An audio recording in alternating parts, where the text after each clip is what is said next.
ស្រីបងប្អូនតោះគ្នាថ្ងៃនេះមាន7បុកជាមួយនឹងកពឹសបងប្អូនចាកពឹសឆៅយើងនេះចេះថាម្ហូបហ្នឹងចូលចិត្តខ្លាំងបងប្អូនហើយនេះហើយបានជាមួយនឹងផេងដៃអាំងទៀតនេះបងប្អូនហើយលក់របស់យើងគឺនេះគឺច្រើនមុខមែនតែម្ដងចេះឆាញ់ទាំងអស់គ្នាបងប្អូនចា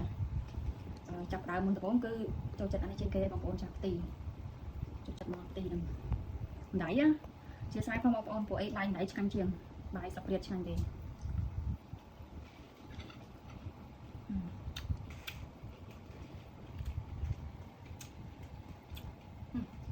កាត់នេះចេញ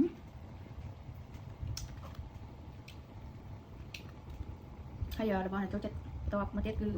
ស្អាតបងប្អូនចាហើយស្អាតនេះគឺចេះចេញមែនតើបងប្អូនយាយគាត់ចូលមកលក់គាត់ដាំខ្លួនឯងណា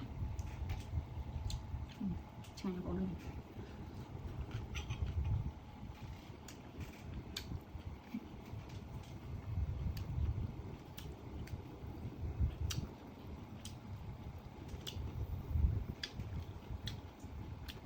ដាក់ឆ្អឹងបន្តិច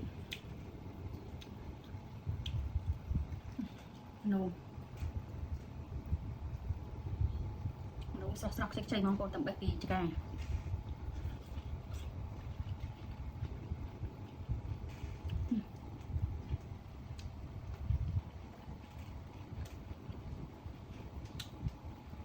ហើយទៅភេទ